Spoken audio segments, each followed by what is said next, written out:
আর ইদানিং আমি একজন আলোচকের আলোচনায় শুনলাম ইব্রাহিমের বাবা নাকি আজর না।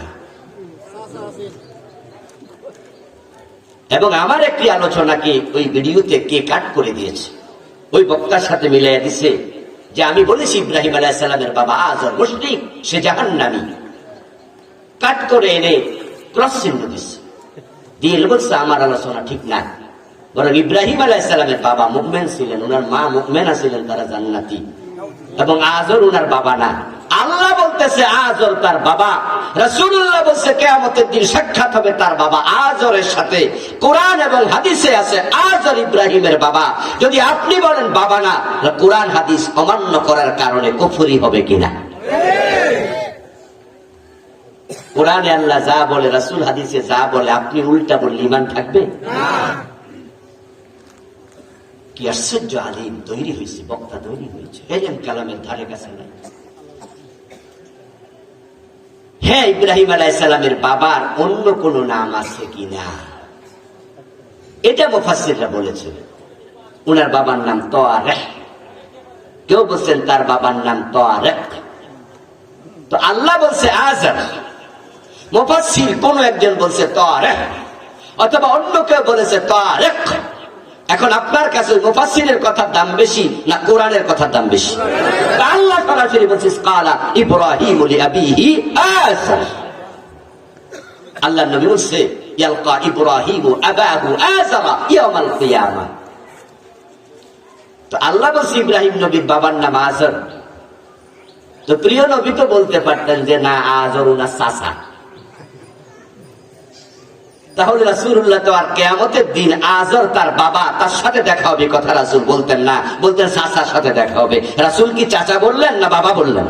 তো আল্লাহ বলে বাবা, রাসূল বলে আজর বাবা, আর তুমি বলো আজর বাবা না, ঈমান থাকবে? ওই বক্তাকে তওবা করতে হবে, কোরআন স্বীকার করার কারণে, হাদিস স্বীকার করার কারণে। হ্যাঁ, এবার যদি তারেক অথবা তারেক এই নামে আজরের আরেক নাম থাকে অসুবিধা তো নাই, কারণ একাধিক নাম আছে একজন ব্যক্তির। এমন লোকে আজকের মাঠে নাই, আপনারা তো অনেকে আছেন। যেমন আমার নাম হতো সাইদে, আবুল কালাম এক নাম, শুধু কালাম কেউ ডাকে, কেউ বাসার ডাকে, কেউ আজাদ ডাকে। আমারে কয় যে এই বাসার ভাই, আমি কেছি একজন পিছনে কালাম ভাই দেখি, আমি হ্যাঁ আজাদ ভাই করতে আমি আইসি।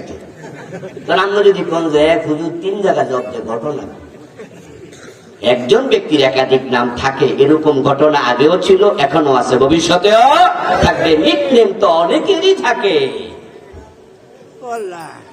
আপনি যত বড় হুজুর হন, যত বড় আলেম হন, যত বড় শিক্ষিত পণ্ডিত হন, এমপি হন আর মন্ত্রী হন, শ্বশুর বাড়িতে আপনার নিজের নাম নাই, আপনি বউয়ের নামে পরিচিত। এই হচ্ছে কি, কার জামাই? সবুরার জামাই, জায়েদার জামাই, কয়নি? এই আমরা বাড়িতে কে আইছে? শামিমার জামাই। তাহলে আবুল কালাম আজাদ না, আমাদের চেয়ারম্যান কামাল ভাই না। শ্বশুর বাড়িতে যাওয়ার পর উনি ওনার বউয়ের জামাই, তো নাম চেঞ্জ হয়ে যায় না? তাই বলে কি আপনি কোরআনেরটা স্বীকার করবেন? আবার বন্ধু বলছিলাম, হাসরের ময়দানে আল্লাহ পাক রব্বুল আলামিন আমাদের হিসাব নেবেন। নবী মুসা ইব্রাহিম আলাইহিস সালামকে তারা বলল মেলায় চলো, উনি ওনার বাবারে বুঝাইলো, বাবা তো বুঝ নিল না, মনে মনে ভাবলো তাহলে মুক্তি যে কিছু পারে না, এই প্রমাণটা আগে করে দেই, তারপরে হয়তো আমার কথা শুনলেও শুনতে পারে। কিছুক্ষণ আগে আমাদের অধ্যাপক আজিজ ভাই একটা ওয়াজ করছিল যে মূর্তি রেখা গেছে, মূর্তির গায়ে কুত্তা মুত্তা দিচ্ছে, বসরাপ করে দিচ্ছে। উনি খেকশিয়ারের কথা বলছে। যাই হোক, কাহিনী একটাই। তো যিনি মূর্তি কাঁধে নিয়ে ঘোরে, যারা হিন্দু আছে আমাদের দেশে, তারা দুর্গা দেবীর কয়টা হাত বানায়? যাতে ভালোই জানেন দেখি ঘটনা কি। এর আগে প্রশ্ন করে উত্তর দেন না, যে আপনার তারা তারা দিয়ে হিন্দু নাই, কিন্তু বোঝা গেল তারা মনে খুঁজে খুঁজে যায় ওই যে দুর্গা পূজার সময়। দুর্গা দেবীর 10টা হাত বানায়। এবং হিন্দু ধর্মের লোকদের, বিশ্বাসী যারা ওই ধর্মে, তাদের ধারণা দুর্গা দেবীর 10 হাতে 10টা ক্ষমতা আছে, নাউজুবিল্লাহ। এবং তারা বলে দুর্গা দেবী স্বর্গ থেকে মর্তে নেমে আসে, অসুরকে বধ করে। অসুর মানে খারাপ, অশুভ জিনিস, অকল্যাণকর জিনিস, আর দুর্গা মানি কল্যাণের প্রতীক। এজন্য দেখা যায়, আমি ছোটকালে যে এলাকায় বেড়ে উঠেছি, যে স্কুলে পড়েছি, মাদ্রাসায় পড়েছি, ঠিক আমার মাদ্রাসার সামনে পুকুর, পুকুরের ঠিক ওই পাশে ছিল হিন্দুদের মূর্তির ঘর। তখন দরজা টরজাও ছিল না, ওরা মূর্তি বানায় রাখতো, আর আমরা খেলতে গেলে এগুলো সামনে দেখতাম। তো দুর্গা দেবীর পায়ের নিচে অসুরকে দিয়া, তারপরে তার হাতের মাঝে একটা কি দেয়, বিশাল একটা বর্ষা, বল্লম, আর এই বল্লম দিয়া অসুরের গায়ের মাঝে সে আঘাত করছে। সেখানে কিছু রক্তের চিহ্ন দেয়, আর অসুর জিব্বা বাইর করেছে, মানে হে গুতা হয়ে মরে গেছে। হিন্দুদের ধারণা হলো দুর্গা দেবী স্বর্গ থেকে মরতে এসে পৃথিবীতে নেমে এসে সকল অশুভ শক্তিকে বিনাশ করে দেয়। এ হলো হিন্দুদের ধারণা। তারা মনে করে মূর্তির মাঝেও ক্ষমতা আছে।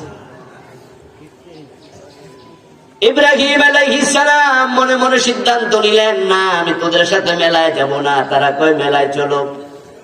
ইব্রাহিম আলাইহিস সালাম মনে মনে ভাবেন, সবাই মেলায় গেলে তখন মন্দিরটা খালি পাওয়া যাবে, কোন পুরোহিত ঠাকুর মন্দিরে থাকবে না। সেদিন আমি মূর্তির সাথে আলাদা একটা প্ল্যান আছে। আমার মতো কিছু কাজ করে ভেঙ্গে সুরে মাটি শোয়া দিয়া পাবলিকের বুঝাইয়া দেব, দেখো আমি 11-10টা ভাঙ্গা লাইছি, আমার সাথে পারে নাই। এতে বোঝা যায় মূর্তির চেয়ে আমি ইব্রাহিমের ক্ষমতা বেশি, আমার ক্ষমতার চেয়ে আল্লাহর ক্ষমতা আরো বেশি। মূর্তির কোনো ক্ষমতাই নাই। এখন তিনি যদি এই প্ল্যান আগ থেকে বলে দেয় যে আমি তোমরা মেলায় চলে গেলে মূর্তি ভাঙবো, তাই চাবো না, হেরা তো হেরে ধরে ফিরে, কি আমাদের মূর্তি ভাঙবা, তুমি পাইছোটা কি? মারামারি তো আগে শুরু হয়ে যায়। এই জন্য ইব্রাহিম নবী তখন কি করলেন, ক্বালা ইন্নী সাকীম, তিনি তার বন্ধু বান্ধবরে বললেন মেলায় যাব না, আমি অসুস্থ। কি বললেন? ইন্নী সাকীম, আমি অসুস্থ। লোকজন মেলায় চলে গেল, উনি মূর্তি টুর্তি ভাঙছেন। এই জাতীয় আলোচনা কোরআনে আছে, সেটা ভিন্ন বিষয়। হাসরের দিন ইব্রাহিম আলাইহিস সালামের মনে পড়ে যাবে। লোকজন যখন বলবে ইব্রাহিম আল্লাহর কাছে বলুন তিনি যেন হিসাব শুরু করে দেন, ইব্রাহিম নবী বলবে হিসাব যদি শুরু করে দেয় আল্লাহরে বলি। আর আল্লাহ যদি কই ইব্রাহিম তোমারে দিয়া শুরু করলাম, ওই দিন মেলায় যাও নাই, তুমি তো অসুস্থ ছিলা না, একটা মিছা কথা কেন কইছো, এটার হিসাবটা আগে দেও।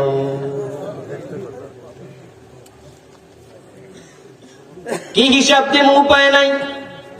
মুসা আলাইহিস সালামের কাছে যাবে লোকজন, ইব্রাহিম মুসা নবীরে দেখাই দেবে। মুসা নবী বলবে আমিও আল্লাহকে বলতে পারবো না, কারণ একটা লোক ঝগড়া করছিল আরেকজনের সাথে, আমি গেছিলাম ঝগড়া ছুড়াইতে, যাইয়া দেখি যে বেটা অন্যায়কারী সে উল্টা আমার লোভে গরম হয়েছে। আর আমি তো ফেরাউনের বাড়িতে বড় হয়েছি, ফেরাউনের পালক পুত্র হিসাবে তার ঘরে থাকি, আলাদা একটা ভাব তো আছে। মন্ত্রীর বাতিজা এলাকায় চেয়ারম্যানের চেয়ে বেশি ভাব দেখায়, ঠিক আছে?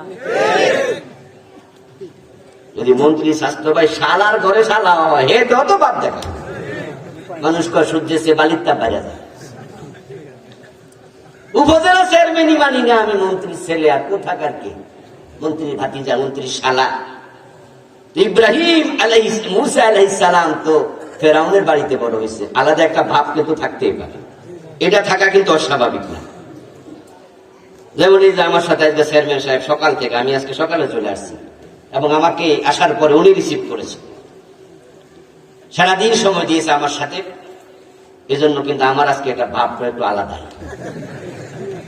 হতেই পারে এটা, কারণ আপনার সাথে ভিআইপি লোকের যদি একটা সঙ্গ থাকে, আরে ভাই যে বেটা মন্ত্রীর গাড়ি চালায়, গাড়ির ড্রাইভারের আলাদা ভাব থাকে, এটাও কিন্তু আলাদা একটা মোশন দেখায় যে শুনো শুনো, এটা মানুষের একটা স্বভাব। এখন দুইজন লাগছে ঝগড়া, মুসা আলাইহিস সালাম ঝগড়া থামাইতে গেছে। একজন ছিল মুসা নবী বংশের, বনি ইসরাইলের, আরেকজন ছিল কিপ্তি ফেরাউনের বংশের। তো ফেরাউনের বংশের লোক, সে ফেরাউনের বংশে হওয়ার কারণে হে কিন্তু আলাদা ভাব দেখাইতেছে মুসার সাথে। গেট আউট, এই মিয়া, আমি আমার ছিল, আমি হচ্ছি কিপ্তি বংশের লোক, তুমি এখানে নাক গলাইতে আসছো কেন? ওর সাথে আমি ঝগড়া করি, এটা ওর আর আমার ব্যাপার, তুমি সরো। মুসা মনে মনে করে আমার কি ভাব কম, আমি ফেরাউনের ঘরে থাকি, এজন্য মারিয়ে দিচ্ছে থাপ। সূরাতুল কাসাসে পড়বেন, সূরা কাসাস আল্লাহ কাহিনী বলছে। মুসা আলাইহিস সালাম থাপ্পড় দেওয়ার সাথে সাথে লোকটা জায়গায় মরে গেল। নবীর থাপ্পড়, যদিও তখন নবুয়ত পান নাই। মুসা আলাইহিস সালামের থাপ্পড় খায়া জায়গায় গেল মইরা। মুসা আলাইহিস সালাম তো পরবর্তীতে এলাকা থেকে পালিয়ে গেলেন, কারণ ফেরাউন মুসা নবীর বিরুদ্ধে ফরমানা জারি করছে, যেখানে পাও ধরে আনো বিচার করবো। আমার বংশের লোক মারলো কেন? কারণ মুসা আলাইহিস সালামের বাপ সাপ দেখা ফেরাউন আগে টের পাইছে, বেটার তো বাপ বেশি সুবিধা না, সবাই আমারে রব রব নব রব বলে নম নম করো, কিন্তু ওই মুসা এবং তার মা আসিয়া আমারে রব বলে না। মুসা আলাইহিস সালাম চলে গেলেন মাদায়ানে, 10 বছরের মতো থাকলেন। তারপরে তিনি ফিরে আসলেন। লম্বা হিস্ট্রি, সূরা কাসাসে পড়বেন। হাসরের ময়দানে মনে পড়ে যাবে মুসা নবী, আল্লাহকে যদি বলি আল্লাহ বিচার শুরু করে দাও, আর আল্লাহ যদি বলো মুসা ঠিক আছে বিচারটা তোমারে দিয়ে শুরু করলাম, সামনে আইও, ও বেডারে থাপ্পড় মারছো কেন? মইরা যে গেছে মানুষ মারার জবাব আগে দাও। ইয়া নফসি ইয়া নফসি, আমি পারবো না, আমারে মাফ করো, ঈসার কাছে যাও। হাসরের ময়দানে যদি নবীরা পর্যন্ত একটা একটা অপরাধের কথা মনে করে, অথচ ওই অপরাধগুলো আল্লাহ তাদেরকে ক্ষমা করে দিছে, ঠিক না? আদম আলাইহিস সালাম যে অপরাধের কথা মনে করবেন, জান্নাতের ব্যাপারে গাছের কাছে যেও না, রব্বানা যালামনা আনফুসানা, এটা পড়ার পরে কি আল্লাহ ক্ষমা করে নাই? কোরআনেই তো আছে ফাতাবা আলাইহি। গুনাহ করছি, আল্লাহ গুনাহ মাফ করে দিছে, তারপরও টেনশন। এই হলো হাসরের ময়দানের অবস্থা। এবার আপনারা যারা আমার সামনে আছেন, আমি যে ওয়াজ করতেছি, আমি সহ আমরা, আমাদের গুনাহ আমলনামা একটা না আরো বেশি, 4-5টা তো হইবই, ঠিক না?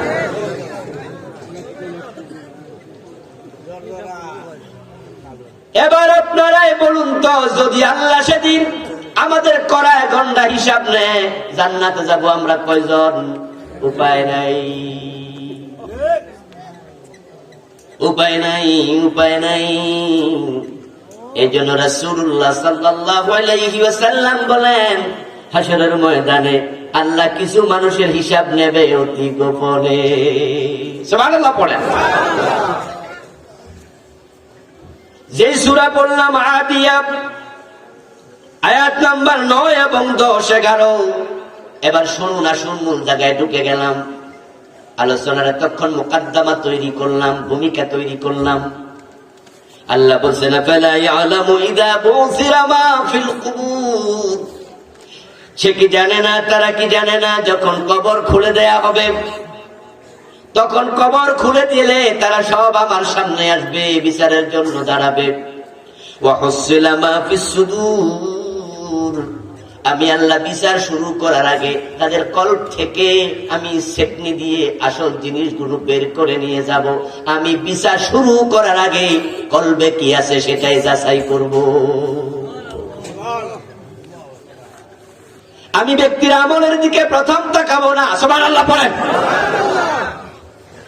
ওয়া হুসিলা মা ফিস সুদূর, আমি কলবের দিকে আগে তাকাবো, কলবে কি আছে সেটা আমি শিখে নেব। দুনিয়া তো আল্লাহ তাই করেন। রাসূলুল্লাহ সাল্লাল্লাহু আলাইহি ওয়াসাল্লাম বলেছেন, ইন্নাল্লাহা লা ইয়ানজুরু ইলা সুওয়ারিকুম ওয়া আমওয়ালিকুম ওয়ালাকিন ইয়ানজুরু ইলা কুলুবিকুম ওয়া আমালিকুম। তোমরা যখন নামাজ পড়ো, রোজা রাখো, হজ করো, যাকাত দাও, টাকা করো, সাদকা করো, দান করো, মসজিদ বানাও, মাদ্রাসা বানাও, আল্লাহ তোমাদের চেহারার দিকে আর আমলের দিকে আগে তাকায় না, আল্লাহ আগে কলবের দিকে তাকায়া দেখে। লা ইয়ানজুরু ইলা সুওয়ারিকুম ওয়া আমওয়ালিকুম, কয় টাকা খরচ করে মসজিদ বানাইছো, আল্লাহ এটার দিকে দেখবে না। কত টাকা গরিবরে দিছো, অঙ্কের দিকে তাকাবে না। ওয়ালাকিন ইয়ানজুরু ইলা কুলুবিকুম, আগে তাকাবে কোন দিকে? তোমার কলবে কি আছে। ও প্রিয় ভাইরা, আপনি কি আল্লাহর সন্তুষ্টির জন্য দান করছেন, নাকি নির্বাচনে এমপি প্রার্থী হবেন তাই দান করছেন? আপনি কি আল্লাহর সন্তুষ্টির জন্য দান করেছেন, নাকি এলাকায় আপনাকে মানুষ বলবে দানবীর, সুনামের জন্য দান করছেন? আল্লাহ আগে তাকায়া দেখবে কলবে কি আছে। এই জন্য আল্লাহর কাছে কলবের মূল্য সবচেয়ে বেশি। ও প্রিয় ভাই, কলবকে পরিচ্ছন্ন করো, এটা বড় দামি জায়গা, এটার দিকে আল্লাহ আগে তাকায়। قال النبي صلى الله عليه وسلم إن في الجسد مضغة, দেহের মাঝে একটা মাংসের টুকরা আছে, ইজা সলুহাত সলুহাল জাসাদু কুল্লুহু, ওই মাংসের টুকরা যদি পরিচ্ছন্ন পরিশুদ্ধ হয়, ওই টুকরার প্রভাবে পুরাটা দেহ পরিচ্ছন্ন পরিশুদ্ধ হয়। ওয়াইজা ফাসাদাত ফাসাদাল জাসাদু কুল্লুহু, ওই মাংসের টুকরাটা যদি নাফাক হয়ে যায়, নষ্ট হয়ে যায়, পুরা দেহটা নষ্ট হয়ে যায়, মন নষ্ট হয়ে যায়, কর্ম নষ্ট হয়ে যায়। ওই মাংসের টুকরা কি? আলা ওয়াহিয়াল কলব, ওই মাংসের টুকরার নাম হলো অন্তর, কলব, হৃদয়।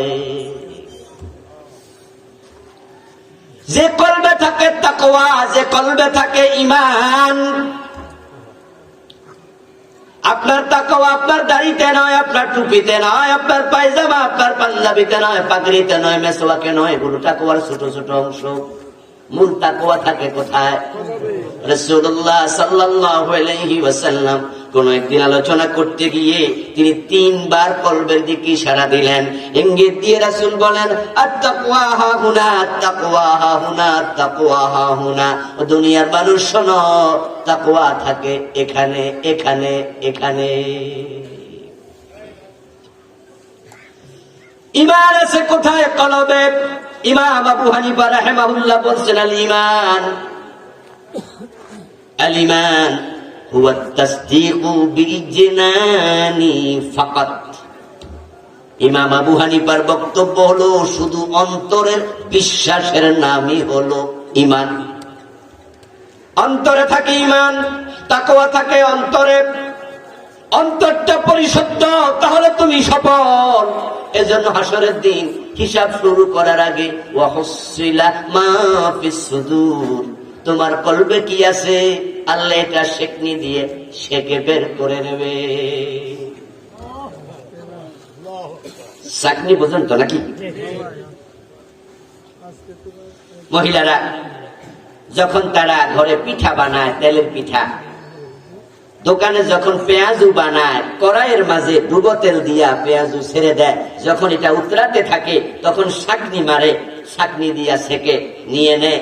ওই পিঠা অথবা আপনার পেঁয়াজু গুলো, তেলগুলো পড়ে যায়, অন্যগুলো সরে যায়। ঠিক আল্লাহ তাআলা হিসাব শুরু করার আগে কলবের মাঝে একটা ছাঁকনি মারবেন। ওই কলবে যা আছে তার আলোকে বিচার। কুরআন মাজিদ আল্লাহ তাআলা এটাই বলছেন, ইয়াউমা লা ইয়ানফাউ মালু ওয়ালা বানুন ইল্লা মান আতাল্লাহ বিকলবিন সালিম। সুবহানাল্লাহ পড়েন। আমার সামনে সেদিন মানুষ যখন আসবে, তখন সে কয় টাকার মালিক ছিল, কয় সন্তানের বাবা ছিল, কোন এলাকার এমপি মন্ত্রী ছিল, আমি আল্লাহ এগুলো দেখব না, এগুলো কোনো কাজে আসবে না। ইল্লা মান আতাল্লাহ বিকলবিন সালিম, তবে যে ব্যক্তি একটি নিষ্কলুষ অন্তর নিয়া, পরিচ্ছন্ন হৃদয় নিয়া আমি আল্লাহর কাছে এসেছে, সেদিন শুধুমাত্র ওই লোকটাই নাজাত পেয়ে যাবে। ইল্লা মান আতাল্লাহ বিকলবিন সালিম, কথাটা আমার না আল্লাহ। জোরে বলেন, কার কথা?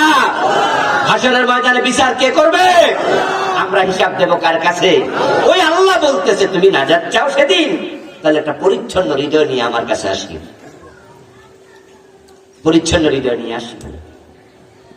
আজকে আমার আলোচনার বিষয় বস্তু হবে পরিচ্ছন্ন হৃদয় কি, কিভাবে পরিচ্ছন্ন হৃদয় তৈরি হলো কিনা আপনি বুঝবেন। এর আগে যদি মহিলা যান, উপায় নাই। রাসূলুল্লাহ সাল্লাল্লাহু আলাইহি ওয়াসাল্লামের মতো মহামানব পর্যন্ত হাসরের ময়দানের ব্যাপারে তটস্থ ছিলেন, দুশ্চিন্তাগ্রস্ত ছিলেন। মা আয়েশা বলেন, প্রিয় নবীজি কোন একদিন নামাজে গিয়ে নামাজের মাঝে সিজদায় দোয়া করতেছে, সামিতুন নবী সাল্লাল্লাহু আলাইহি ওয়াসাল্লাম ইয়াকুলু ফি বা'দি সালাতিহি আল্লাহুম্মা হাসিবনি হিসাবান ইয়াসীরা। রাসূল বলছে, আল্লাহ যেদিন হিসাব নিবা ওদিন আমার হিসাবটা তুমি সহজ করে দিও। বিশ্বনবীর কি কোনো অপরাধ ছিল? আওয়াজ করে বলেন, তিনি কোনো গুনাহ করছে? তিনি মাসুম। তিনি কি? নিষ্পাপ, মাসুম। এমন এক ভালো মানুষ পৃথিবী কোনোদিন দেখেনি। জীবনে কাউকে ধুর শব্দ বলেনি, কাউকে কটু কথা বলেনি, কাউকে আঘাত দেয়নি, কারো ক্ষতি করেনি, আল্লাহর কথার বাহিরে এক চুল পরিমাণ লড়েনি। সুবহানাল্লাহ পড়ে। কেমনে সম্ভব এত ভালো হওয়া? আল্লাহ নিজে তৌফিক দিয়েছে, নিজে ভালো বানাইছে। ওই নবী বলছে, আল্লাহ আমার হিসাব সহজ করিও। সালাম ফিরানোর পরে মা আয়েশা বলেন, আমি রাসূলুল্লাহকে প্রশ্ন করলাম, ইয়া রাসূলুল্লাহ ওয়ামাল হিসাবুল ইয়াসির, আপনি যে আল্লাহর কাছে সহজ হিসাব চাইলেন সেটা আবার কি জিনিস? রাসূলুল্লাহ বলে, আয়েশা শোনো, আইয়ানজুরা ফি কিতাবিহি ফায়াতাজাওয়াজ আনহু, সহজ হিসাব মানে হলো হিসাব না নেয়া। আমলনামাটা হাতে দেবে, দিয়াই বলবে এক নজর তাকায়া যাও, জান্নাত দিয়ে দিলাম। ফাইন্নাহু মান্নুকা হালাকা ফাইন্নাহু মান্নুকা উযবা, যাকে বলবে হিসাব দাও, উপায় নাই, হিসাব দিয়া জান্নাত পাওয়ার ক্ষমতা কারো নাই, যাকে বলবে হিসাব দে, নিশ্চিত সে জাহান্নামী হবে। এখন আল্লাহর কাছে আমাদেরও প্রতিনিয়ত দোয়া করা দরকার, আল্লাহ তুমি আমার হিসাব নিও না, ঠিক না?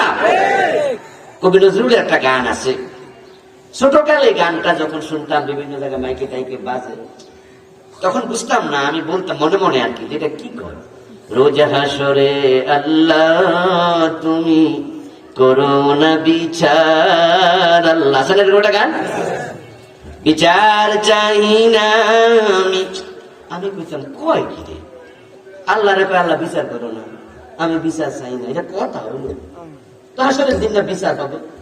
তো নজরুল এটা কি কয়, গায়ক এটা কি গান গায়, রোজ হাসরে আল্লাহ তুমি করো না বিচার। বড় হওয়ার পরে যখন এই হাদিসগুলো পড়ছি তখন বুঝছি বিচার করলেও উপায় নাই, আল্লাহ দয়া করে যদি ছেড়ে দেয় এতে উপায় মিলবে, ঠিক কিনা? লোকে সাহানা প্রিয় নবী বলছে, আল্লাহ হিসাব চাইলে ধ্বংস অনিবার্য।